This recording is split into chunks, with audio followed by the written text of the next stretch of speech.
Pernah lihat bisnis kuliner yang kelihatannya rame terus? Pelanggannya ada, pesanannya jalan, dapurnya sibuk. Tapi begitu ngobrol sama pemiliknya, yang keluar justru kalimat ini, capek ya, tapi kok uangnya nggak kelihatan? Kalau kamu pernah ngalamin atau pernah lihat kondisi seperti ini, tenang, kamu nggak sendirian. Ini masalah yang umum banget, tapi sayangnya jarang dibahas.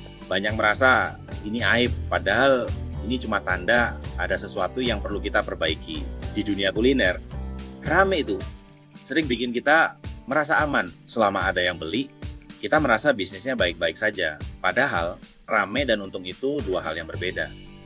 Uang di bisnis kuliner jarang habis kali besar. Biasanya bocornya pelan-pelan, sedikit dari sini, sedikit dari sana, tanpa benar-benar kita sadari. Ini yang sering disebut silent cost, atau biaya sunyi. Biaya yang nggak pernah teriak minta perhatian, tapi diam-diam menggerogoti keuntungan kita. Masalahnya, banyak biaya di bisnis kuliner yang nggak kelihatan di piring. Gas, listrik, air, gaji, sisa makanan atau food waste, semuanya ikut jalan setiap hari. Tapi jarang kita perhatiin waktu jual satu porsi. Kita cuma fokus sama bahan baku utama, ayamnya berapa, nasinya berapa, sambalnya berapa. Padahal, biaya operasional ini kalau ditotal bisa jadi lebih besar dari biaya bahan baku itu sendiri. Akhirnya, yang kita lihat cuma satu hal. Yang penting laku. Yang penting ada perputaran uang. Di titik ini, banyak orang mulai nentuin harga jual pakai perasaan. Asal mirip sama kompetitor. Asal kelihatan murah. Asal pelanggan nggak kabur. Kita takut kalau harga dinaikkan sedikit, pelanggan bakal lari ke sebelah. Kita nggak percaya diri sama produk kita sendiri. Tanpa pernah benar-benar tahu, sebenarnya satu piring itu menghabiskan biaya berapa sih? Kita nggak hitung HPP, harga pokok penjualan, secara detail.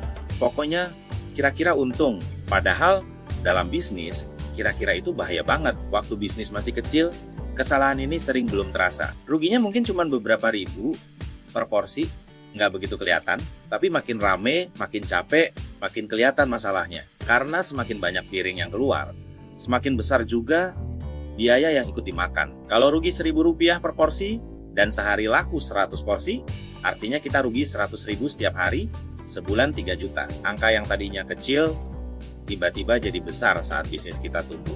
Kalau bisnis kuliner kamu ramai, tapi uangnya belum ada, itu bukan tanda kamu gagal. Mungkin kamu belum paham betul tentang bisnismu sendiri. Bukan karena masakanmu nggak enak, tapi karena hitungannya nggak pernah diajak bicara. Angka-angka itu bukan musuh, tapi teman yang jujur. Mereka ngasih tahu kita kondisi bisnis yang sebenarnya tanpa basa-basi. Kita cuma perlu belajar mendengarkan apa yang mereka katakan. Bisnis kuliner bukan soal siapa yang paling rame, tapi siapa yang paling paham apa yang terjadi di balik dapur. Dan di video berikutnya, kita akan mulai bahas biaya apa saja di bisnis kuliner yang sering nggak kita sadari. Dan kenapa justru dari situlah uang sering bocor tanpa terasa. Karena pada akhirnya, bukan soal seberapa pintar kita berhitung, tapi kapan kita mulai mau melihat angka. Sampai jumpa di video selanjutnya.